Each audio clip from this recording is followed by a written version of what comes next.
සෑයේ හුණු පිරියම් කිරීමේ විපාක තමයි උපනෝපන් ජීවිතේ චර්ම රෝග හැදින්නේ. සෑය ඈතකට බබලන්නේ යම්සේද සෑයක හුණු පිරියම් කරපු කෙනා දිවි මිනිසුන් අතර ඉපදෙද්දී බොහෝසේ බබලනවා. එහි විපාක සෑයකට වැලි කැටයක්කින් හෝ සම්බන්ධ වෙච්ච අය සෑයේ කොටස්කරුවන් බවට පත් වෙනවා. පින්වතුනි, සෑයක් සුද්ධ කළොත්, බෝධියක් සුද්ධ කළොත් ඒකේ පින තමයි සසරේම මානසික ලෙඩ හැදෙන්නේ.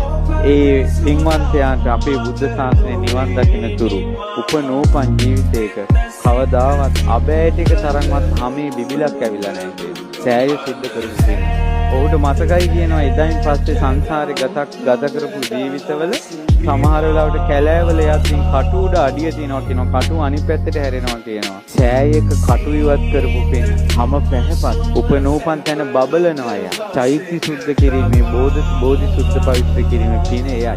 මල් ටිකක් පූජා කළත් පතනවා මගේ හිත මෙච්චර පිවිතුරු වේවා. මේ සුවඳ පැතිරෙනවා වගේ සුවඳ හමන හිතක් ලැබේවා. සීල සුගන්ධය, දහම් සුගන්ධය. සිසිල් පැම් පුදද්දි හිතනවා රාගයෙන්, ද්වේෂයෙන්, මෝහෙන් ගිනි ගන්න මගේ හිත සිසිල් වේවා. මල් වලින් ලස්සනට සරසලා හිතනවා මගේ හිතත් මේ වගේ ලස්සන වේවා. ඉතින් එයා පින් කරන්නේ මොකක් ලස්සන කරගන්නද? හිත ලස්සන කරගන්න. අන්න මෙච්චර කාලයක් නොකරපු පින්.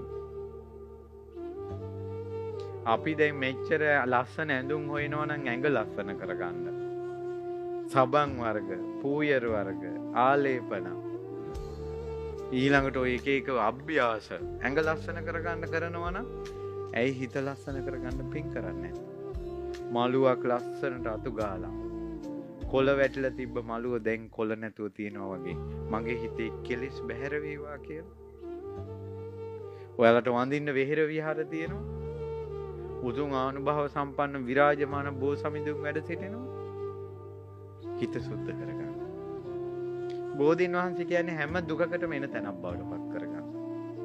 ඒක ඔයාලගේ සැනසෙල්ලේ මණ්ඩපේ බවට පත් කරගන්න. තමන් වෙනුවෙන් බෝධි පූජා තියන්න.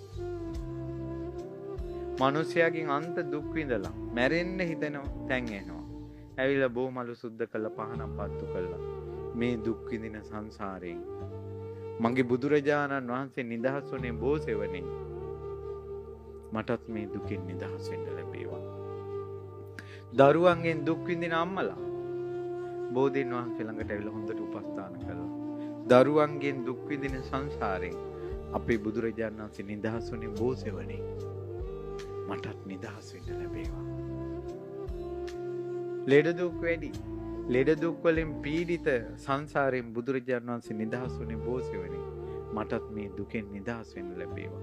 ඒතකොට මේ බෝධි පූජා තියන්නේ අනුන් වෙනුවෙන්ද තමන් වෙනුවෙන්ද? දැන් මේ සඳුන්ගම තමන් වෙනුවෙන් බෝධි පූජා තියපු මිනිස්සු එක අතක ඇඟිලි ගන්නවත් නැහැ. අනුන් වෙනුවෙන්මයි කරන්නේ.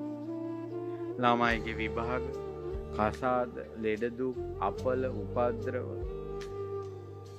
ඇයි මේ දුකෙන් නිදහස් වෙන්න බෝසමිඳුට උපස්ථාන කරන්නේ නැත්තේ? මේ විරාජමාන බෝසමිඳුන් අවුරුදු දහස් ගාණක් වැඩ සිටින්නේ කොමටද මේ?